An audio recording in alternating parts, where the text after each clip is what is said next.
ये बिहार जाके उड़ावे ताहि न बात दूसरी भावे। और भी प्रकार के भजन हैं, औरो भजन आहि बहु तेरे, पर ते सब प्रेम भजन के चेरे। कोई भी ऐसा नहीं जो नहीं जानता, वो बात अलग है। अगर ब्रज लीला को भी कोई जानता है तो परिणाम में उसको समझ में आ जाएगा कि किशोरी जी के चरणारविंद की आश्रय वृत्ति लिए बिना श्री कृष्ण अनुराग में, विशुद्ध अनुराग में कोई नहीं रख सकता। चाहे जिस भाव का हो, चाहे वो सखा हो, चाहे वो दास, कोई भी हो, बिना लाडली जी के चरणों की वंदना की वो श्री कृष्ण अनुराग, क्योंकि श्री कृष्ण का मूर्तिमान अनुराग है लाडली जी।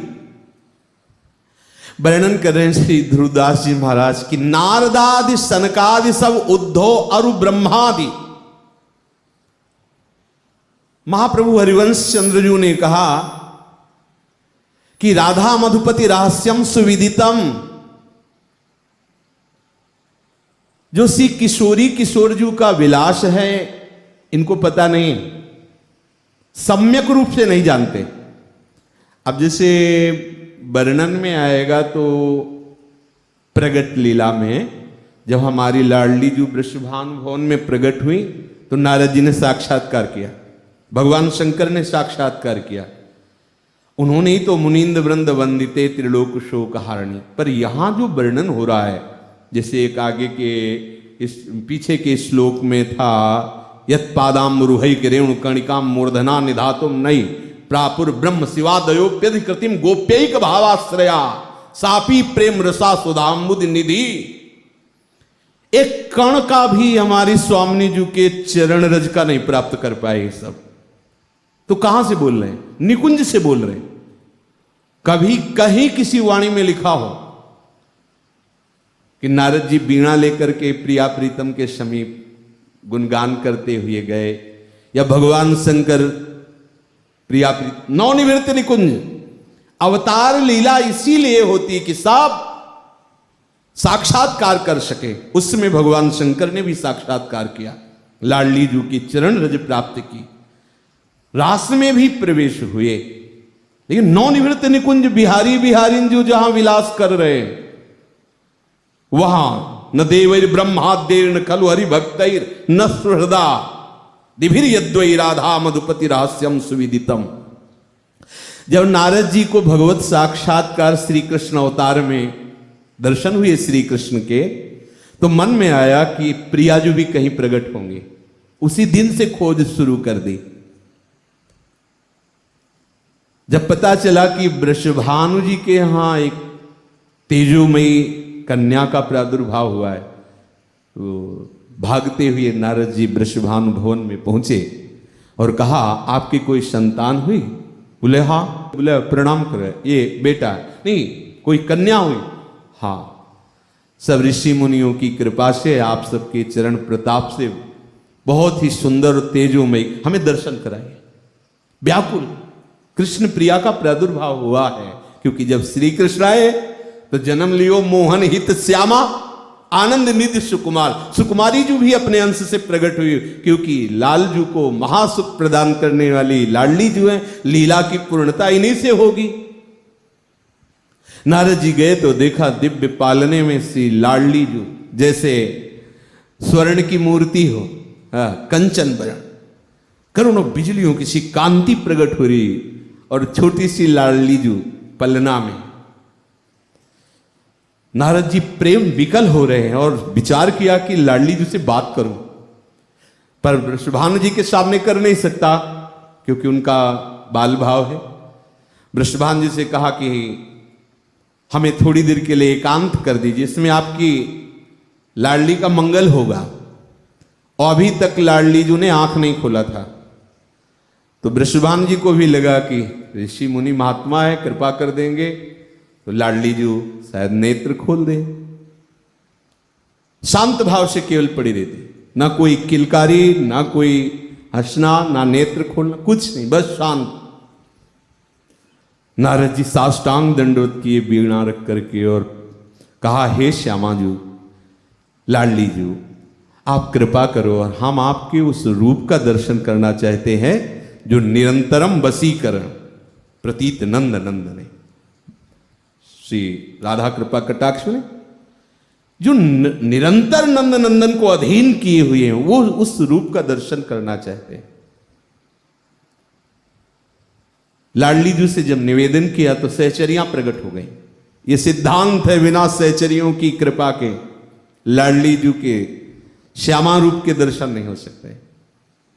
जब अष्ट सखियां प्रकट हुई तो देखा मध्य में अनंत सौंदर्य माधुर्य, बस वो हल्की सी झांकी कर पाए और बेहोश होकर गिर गए। ललिता जी ने चरणामृत उतारा और नारद जी के मुख में डाला तो श्री जी के चरणों से प्रेमामृत धारा बहती है। सत्प्रेम सिंधु मकरंद रसौग धारा सारा नजस्रमभिता स्रवदाश्रितेषु। इसीलिए इतनी सामर्थ्यशाली राधा सहचरियां होती हैं, क्योंकि उन्हीं के चरणों के चिंतन के बल से वो प्रेम रस धारा सहने की सामर्थ्य आती, नहीं तो दूसरे की सामर्थ्य नहीं। नारद जी जैसे आचार्य कोटि के महापुरुष मूर्छित हो गए, चरणामृत मिला, चेतना आई। ललिता जी ने कहा आपकी विनय से श्री स्वामिनी जी प्रकट हुई, बस आप दर्शन कर लीजिए, ये ज्यादा देर रूप प्रकाशित नहीं रहेगा, वो बाल रूप जो लीला कर रहे हैं उसी रूप में हो जाएंगे। श्री स्वामिनी जी का दर्शन करके नारद जी करते, लेकिन सम्यक रूप से नित्य बिहारिणी जो बिलस रही है। कुछ महानुभावों का मानना है कि वो सहचरी भाव से वहां हम मानते हैं, लेकिन हम नारद भाव की बात कर रहे हैं। वो वीणा लेकर के निकुंज में कहीं भी कोई किसी भी वाणी में वर्णन नहीं। भगवान शंकर ने भी लाडली जी के वृषभान भवन में दर्शन किए और गिरिराज की तलहटी में रास में भी, यमुना जी के पावन पुलिन में जो गोपी वल्लभ ठाकुर का रास सब जानते हैं, गोपी वल्लभ ठाकुर का। लेकिन राधा बिहारी जो नवनिवृत्त निकुंज विलासिनी श्री श्यामाजू, यहां किसी का भी प्रवेश नहीं। जो सहचरियों की कृपा से सहचरी भाव को प्राप्त हो गए, जो सहचरियों के शरणागत है, जो आचार्य रूप से सहचरी प्रकट हुई, वही देखो इसमें श्री ध्रुवदास जी कह रहे नारदादि सनकादि सब उद्धव और ब्रह्मादि गोपिन को सुख देख किए भजन आपनो बादे। जिन प्रभु की चरण रज पाने के लिए, जिन प्रभु का एक उच्छिष्ट कण पाने के लिए बड़े बड़े महाभागवत जन आराधना करते रहते हैं, वही प्रभु श्री कृष्ण गोपियों को जानते हो कैसे दुलार कर रहे हैं। एक गोपी एक श्री कृष्ण बाहु में बाहु डाले हैं। ये बड़े बड़े महापुरुष तरसते हैं। कभी करुणा करी तो ऐसे माथे पे हाथ फेर दिया ये वरद हस्त श्रीलाल जी ने, कभी ऐसा नहीं कि ऐसे गले लगाकर अपने मुख का पाया हुआ पान कपोल से कपोल मिलाकर जो गोपी को दे रहे वो थोड़ी प्राप्त होता है। कैसा महासुख। श्री लालजू यमुना के पावन पुलिन पर गोपियों की ओढ़नी में बैठे हुए हैं, शास्त्र शास्त्र गोपियां घेरे, हास्य विनोद हो रहा है। कोई उनके सी चरण लेकर अपने छाती से लगा, कितने शीतल कितने सुकुमार हैं। कोई उनके अधरों को देख रहा, कितना प्रेमामृत रस, कोई उनके नेत्रों को, कोई उनकी बाहु को, और सबको ये सुख लालजू प्रदान करने के लिए ही तो ब्रज में अवतरित हुए। इस सुख को देख करके ब्रह्मादि, देख करके है, देख करके ब्रह्मादि शनकादि नारदादि उद्धव आदि बड़े बड़े महापुरुष समझते हैं कि मेरे भजन में वो सामर्थ्य नहीं कि मैं सुख प्राप्त कर सकूं। जो गोपियों को सौभाग्य मिला, रास में महादेव प्रवेश पाए गोपेश्वर गोपी रूप में, पर क्या कहीं ऐसा वर्णन है कि उन्होंने अधरामृत पान किया श्री कृष्ण का, गोपी बन के भी है अधरामृत पान किया कि आओ प्यारे, और अधरों से अधर जुड़े हुए हैं, हृदय से हृदय लगाओ। नवीन गोपी है, सम्मिलित है। ये एकांतिक रस की बातें हैं, सबकी समझ में नहीं आएंगी। ये तो वृंदावन रज का सेवन करने वाले ही इस रहस्य को समझेंगे। हमारी प्यारी जू और प्यारे जू का जहां अद्भुत विलास हो रहा है, वहां की तो चर्चा ही नहीं। यही ब्रजमंडल में प्रकट कुंज निकुंजों में, यमुना के पावन पुलिन में यहां तक प्रवेश की बात आती है। लेकिन नवनिवृत्त निकुंज में जहां से अवतार हुआ है, जहां अंश से अवतार हुआ है, वो सबके अवतारी बिहारी बिहारिंजू, वहां सिर्फ सहचरियों का प्रवेश है। स्पष्ट तभी समझ में आएगा जब रज का सेवन करोगे, नहीं तो नहीं समझ में आएगा। प्रेम पदार्थ दूर है बिन से रज रूख, यहां की रज का चमत्कार होता है, वही इस प्रेम का परिचय प्रदान करती है। गोपिन को सुख देख किए भजन आपनो बाधे, मेरा भजन निस्वाद है गोपियों के भजन के आगे।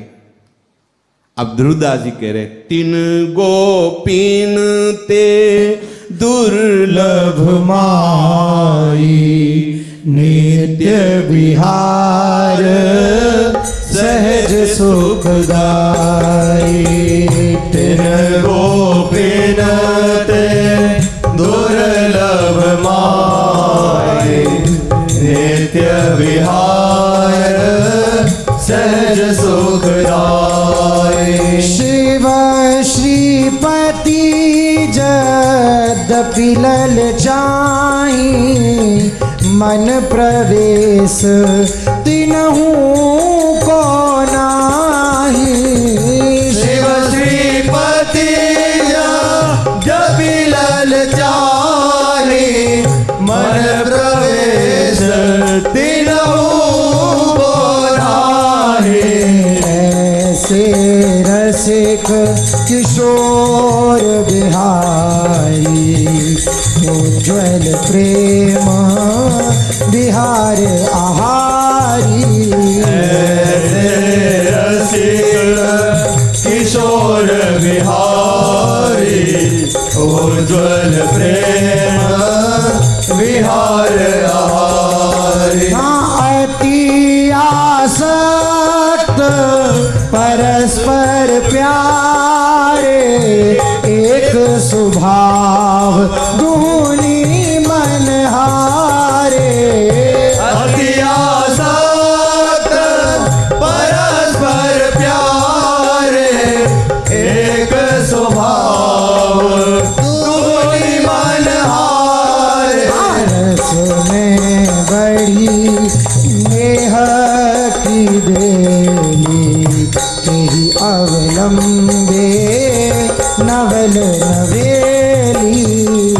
रस में बड़ी नेह की बेली, तेरी अवलंबे नवल नवेली। एहि का ध्रुव दुर्लभ सभानिते, नित्य विहार स्वरूप। ध्रुव दुर्लभ सभानिते, नित्य विहार स्वरूप। हाँ ललितादिक निज सहचरी, सो सुख लहती अनूप। ललितादिक निज सहचरी, सो सुख लहती अनूप। दुर्लभ को दुर्लभ तिमाई, वृंदावित सहज सुखदाई। दुर्लभ को दुर्लभ तिमाई, वृंदावित सहज सुखदाई। हाँ बेली फूल फल ललित तमाला, प्रेम सुधा सींचत सब काला। बेली फूल फल ललित तमाला, प्रेम सुधा सींचत सब काला। मृगी विहंगी सखी अपारा, सबके यही खां यह आहारा। मृगे विहंगे सखी अपारा, सबके यही था यह आहारा। नित्य किशोर एक रस भीने, तन मन प्राण नेह बस कीने। नित्य किशोर एक रस भीने, तन मन प्राण नेह बस कीने। वेद विलसत प्रेम सजनी, जानत नहीं के तो बासर रजनी। विलसत प्रेम सजनी, जानत नहीं के बासर रजनी। नारद जी, ब्रह्मा जी, शनकादि जी, उद्धव जी आदि बड़े बड़े महाभागवत श्री गोपी जनों की चरण धूल की याचना करते हैं। गोपी का जो प्रेम है प्रभु श्री कृष्ण के प्रति, वो सब महापुरुष ये देख करके अनुभव करते कि मेरे भजन में ऐसी सामर्थ्य कहाँ। ध्रुवदास जी कह रहे हैं इन गोपियों के लिए भी दुर्लभ है ये नित्य विहार। प्यारी जू और प्यारे जू का नवनिवृत्त निकुंज में जो अद्भुत रस विलसन हो रहा है। तीन गोपिनते दुर्लभ माई, नित्य विहार सहज सुखदाई। यहां श्री लाडली जू महाराज विराजमान होकर के लालजू से लेकर समस्त खग मृग पशु पंछी सहचरियां सब का पोषण करती हैं। यह हमारी स्वामिनी जी का महल है।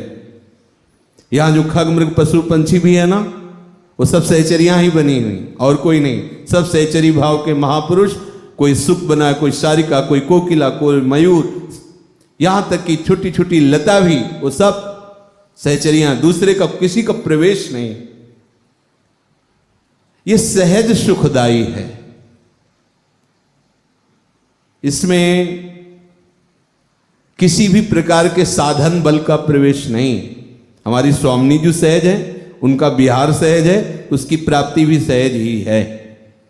स्वामिनी जो सुभग सुंदरी सहज सिंगार, सहज शोभा सर्वांग प्रति, सहज रूप वृषभानुनंदिनी, सहजानंद कदम्बिनी, सहज विपिनवर उदित चंदनी, सहज केल नित नित नवल, सहज रंग सुख चैन, सहज माधुरी अंग प्रति, मोपे कहत बने। सहज, जैसे बच्चा नहीं, बुद्धिमानी करोगे तो पात्र नहीं बन सकते, कभी नहीं बन सकते। बच्चा कैसे होता है? देखो, वो मां के अधीन रहता है। अगर उसको कोई टॉफी दे भी ना तो ललचाया तो, पर वो मां की तरफ देखेगा। अगर मां ने थोड़ी निगाह टाइट कर दी तो टॉफी की तरफ से मुंह फेर लेगा। आचार्य के बच्चा बनो, जहां उनकी निगाह टाइट है। कुत्सित वाद विकारें परधन सुन सिख मंद परतीय बंचु। यद्यपि आकर्षण हो रहा है, हट जाओ, बच्चा बनो। बच्चा किसी से भी नहीं डरता, यद्यपि उसको पता नहीं है कि मां ऐसी कोई सामर्थ्यशाली नहीं है, पर उसको ऐसी ठसक रहती, मेरी मां है ना साथ, वो किसी से भी नहीं डरता। वो तो बेचारी पांच भौतिक शरीर में स्थित मां है, ये तो अनंत सामर्थ्यशाली प्रभु को भी दुलार करने वाले सहचरियां आचार्य रूप में, इनकी सामर्थ्य का कौन पार पा सकता है? प्रभु इनके अधीन है। ये जैसा इशारा करते हैं वैसे युगल सरकार बिलसते हैं। इनकी सामर्थ्य का कौन वर्णन कर सकता है? इनके बच्चा बच जाओ, बहुत जल्दी आनंद मिल जाएगा। जब तक इसकी प्रधानता रहती तब तक यहां ताला लगा रहता है, ये बंद हो जाता है ना तो ये खुल जाता है। दोनों एक साथ नहीं चलते। बुद्धि की चतुराई और प्रीति ये एक साथ नहीं चलती। प्रीति का सरल स्वभाव होता है, कोई कुटिलता नहीं, कोई कपट नहीं, अन्य कोई मांग नहीं। चलो, हमारी कोई भी मांगे हैं, हम वो आचार्य के चरणों का आश्रय लेकर के उन्हीं से मांगे। वो प्यारी जू को सुख प्रदान करते हैं। वो तो कह रहे हैं परलोक सकल सुख पावत। यदि आपके अंदर कामना भी कोई है तो आचार्य चरण से कहिए, स्वामी के चरणों का आश्रय ले लीजिए। उनके चरणों का प्रताप ऐसा है, चिंतामणि प्रणमताम ब्रजनागरी नाम। तो ये नित्य विहार सहज सुख है प्यारे जू का। यहां गोपी जनों का भी प्रवेश नहीं है। रसिक शिरोमणि सहचरी भावापन्न महापुरुष श्री ध्रुवदास जी कह रहे, और कह रहे ब्रज लीला में प्रभु श्री गोपी वल्लभ का विलास देख करके भगवान शिव समझ पाए कि रस क्या है। अब उनके हृदय में इस रस का और लालच बढ़ा। शायद राधा माधव चिंतन में भाई जी ने किसी पुराण का उदाहरण देते हुए वर्णन किया कि भगवान शंकर ने प्रभु श्री द्वारिकाधीश श्री कृष्ण से प्रार्थना की कि जो आपका राधा विनोदी स्वरूप है हम उसका साक्षात्कार करना चाहते हैं। तो प्रभु ने कहा यद्यपि अत्यंत दुर्लभ है पर आप हमारे निज जन हो तो कुछ क्षण के लिए आप दर्शन कर लीजिए। तत्काल देखा श्री वृंदावन के समीपस्थ कुंज में अद्भुत कदम्ब का वृक्ष है, सुंदर चौकी है, पुष्पों की शैया लगी हुई है और प्रिया प्रीतम बैठी है। भगवान शिव ने दर्शन किया। ये बड़े बड़े महापुरुष देख पाए तो लालच लगा ना, देख के ही तो लालच लगता है कि अगर ऐसे स्वरूप की सेवा करने का सौभाग्य मिले या सदैव देखने का सौभाग्य मिले। तो यहां ध्रुवदास जी कह रहे कि शिव श्रीपति, सबकी समझ में नहीं आएगा। अगर श्रीपति की बात कही जाए लक्ष्मी नारायण, तो प्राय पुराणों में वर्णन है कि भगवान नारायण ही श्री कृष्ण के रूप में अंश से प्रकट है और लक्ष्मी जी श्री रुक्मिणी जी के रूप में प्रकट हैं।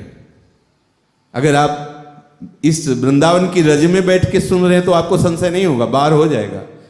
जब अवतार लीला का वर्णन किया तो उस समय वर्णन किया था कि भगवान चतुर्भुज नारायण श्री हरि वसुदेव देवकी के यहाँ कंस कारागार में प्रकट हुए। हमारे निकुंज से लालजू सीधे अपने अंश से यहाँ नंद बाबा के यहाँ आनंदाज नंद के द्वार, कहीं भी एक बार भी इनका वो ऐश्वर्य भागवती भगवान स्वरूप वर्णन। भगवान आए और भगवान यहां से गए। वो ब्रह्महृद है ना, उस समय जब अक्रूर जी ने डुबकी लगाई तो देखा शेष सैया पर विराजमान भगवान नारायण को देखा, और देखा तो वही बाहर बैठे वही अंदर। समझ गए ना, हमारे लालजू यही हैं। वो तो जो ऐसा शास्त्रों में पढ़ते हैं कि भगवान नारायण के अंश से श्री कृष्ण वो वसुदेव देवकी के गृह से नंद बाबा के यहाँ जो प्रभु विराजमान थे उससे। अब ये कहेंगे कि ऐसा कैसे हो सकता है, तो आप देखो भागवत में पढ़ करके श्री कृष्णचंद्र जी अर्जुन को ले जाते हैं। ब्राह्मण की जब पुत्रों का 100 भी अंतर ध्यान हो गया, बड़ी कथा है, तो उसमें अर्जुन ने प्रण किया था कि मैं अपने को नष्ट कर दूंगा चिता लगा करके। भगवान ने कहा आप ऐसा क्यों करते, चलो हम बड़ी जल राशि और तेजो राशि पार करके गए और भूमा पुरुष का, और भूमा पुरुष के रूप में यही थे, एक रूप भूमा पुरुष का दर्शन। तो अर्जुन चकित हो गए कि, और भगवान भी प्रणाम कर रहे हैं कि ये भूमा पुरुष हैं, ऐसा प्रणाम कर रहे हैं। कर तुम अकर तुम अन्यथा कर तुम सर्वसमर्थ प्रभु।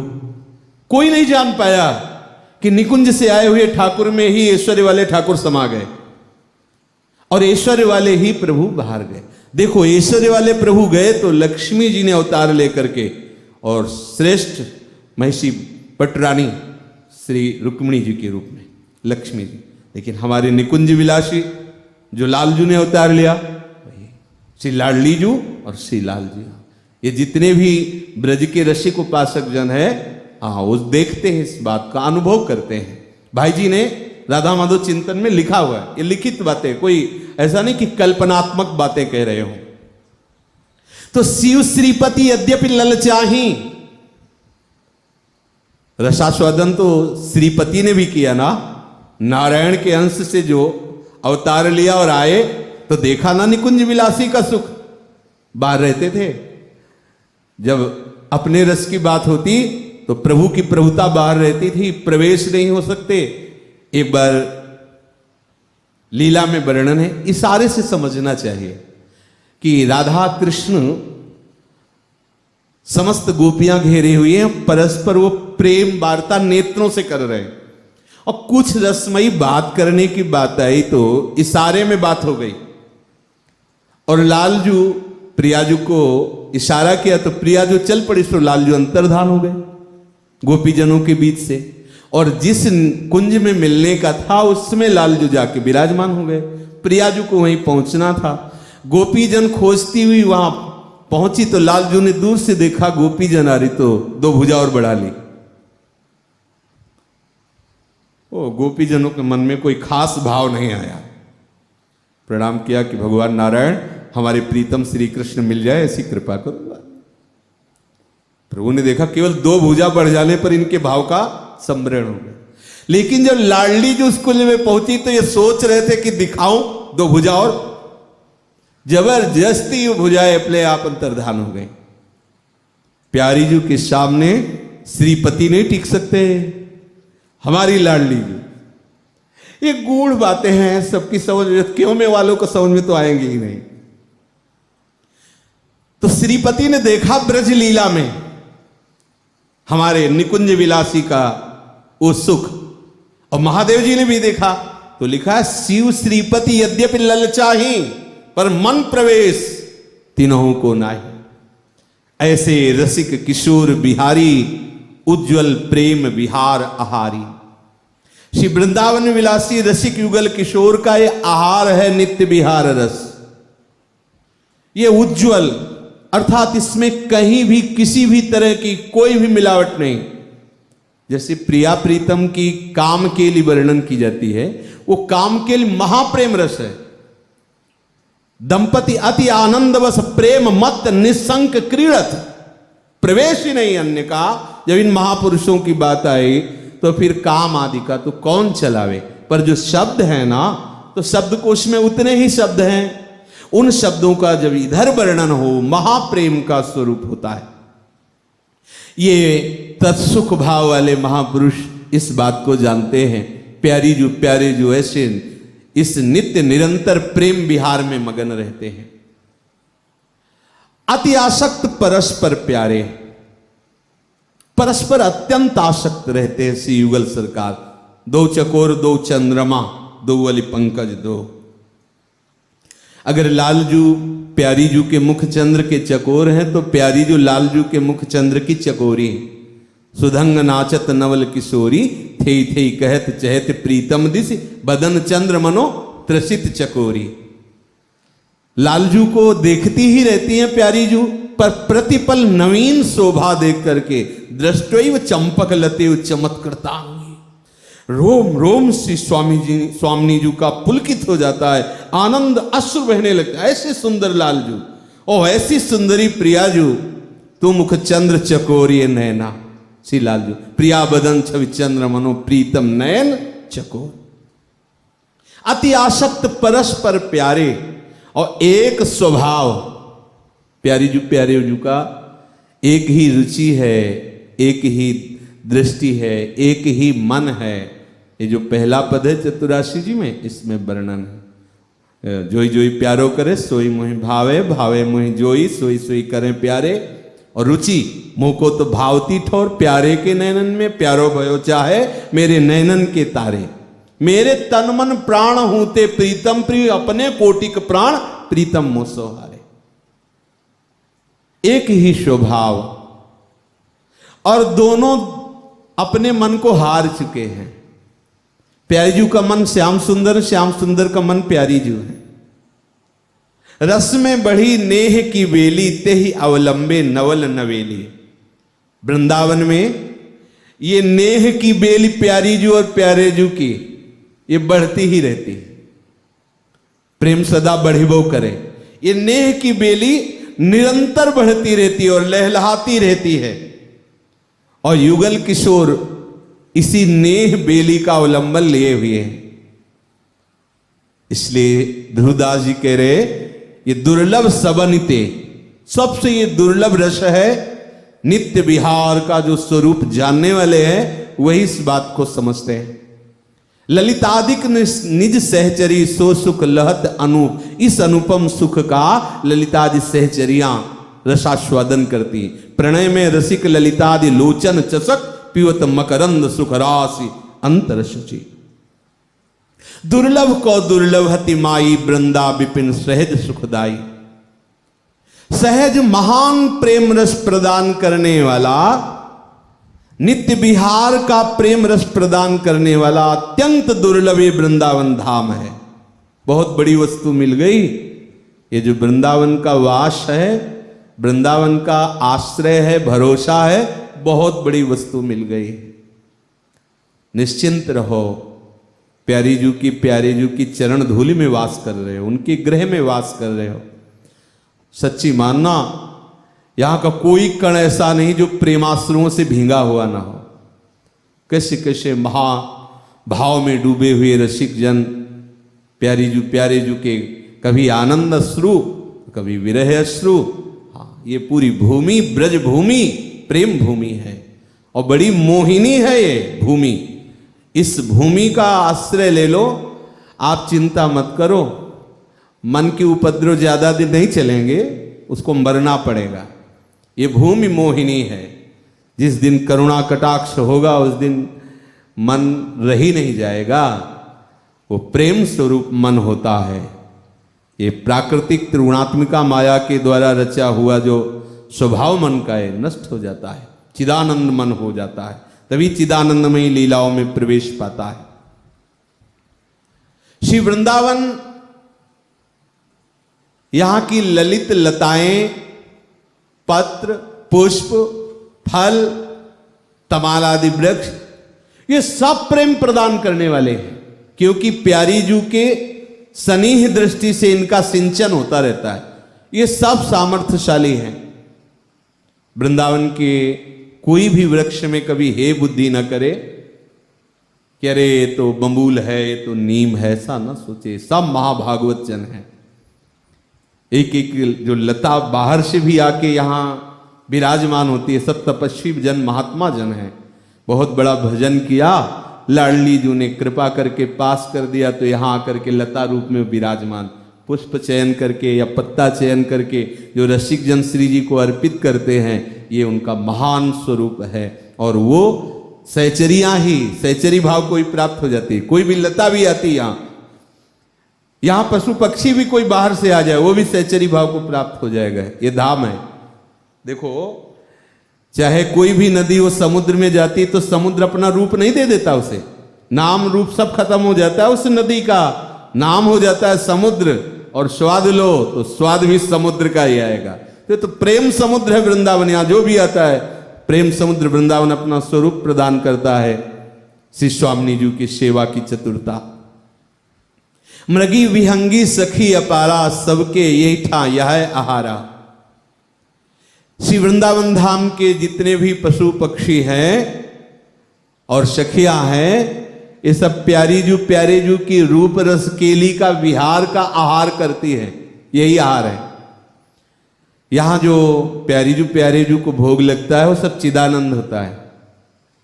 वो कोई पार्थिव शरीर में जैसे हम पाते हैं प्रसाद, तो वो मलमूत्र आदि के रूप में, वैसा प्रसाद नहीं प्रिया प्रीतम। दिव्य महान प्रेमामृत स्वरूप है, प्रेम वर्धन करता है और कहीं भी उसमें कुछ भी थोथा नहीं, चिदानंद में प्रसाद है। तो रूप का आहार, रसकेली का आहार सखियां और मृगी, पशु पक्षी, लताएं सब वृंदावन की करती, यही उनका आहार है। नित्य किशोर एक रस भीने, तन मन प्राण नेह बस कीने। प्यारे जू प्रेम अधीन हो करके विस्मृत रहते हैं। कभी प्रिया जू कहने लगती हा प्रिया हा प्रिया, कभी लाल जू कहने लगते हा लाड़िले हा लाल, क्या आप कैसे रूस गए, लाल जू कहते। दोनों को सुध ही नहीं रहती, ऐसे प्रेम में बेसुध रहते हैं। ऐसे हमारे प्यारी जू और प्यारे जू कभी विपरीत रति से भी बिलसते हैं। विपरीत रति महाप्रेम रस है, रसिकों के चिंतन का विषय है। इह विधि विलसत प्रेम ही सजनी, जानत नहीं कित बासर रजनी। रात दिन का वहां भेद नहीं, क्योंकि ये सूर्य चंद्र नहीं है। वहां सखियां ही चंद्र की तरह प्रकाशित होती, चंद्रानना सखी। वहां तेजो में सखियों के मुखारविंद ही चंद्र सूर्य की तरह प्रकाशित। यहाँ वृंदावन नव निवृत्त निकुंज में किसी भी सूर्य चंद्र तारागण ग्रह नक्षत्र इनका किसी का प्रवेश नहीं है। ऐसा दुर्लभ ये रस है।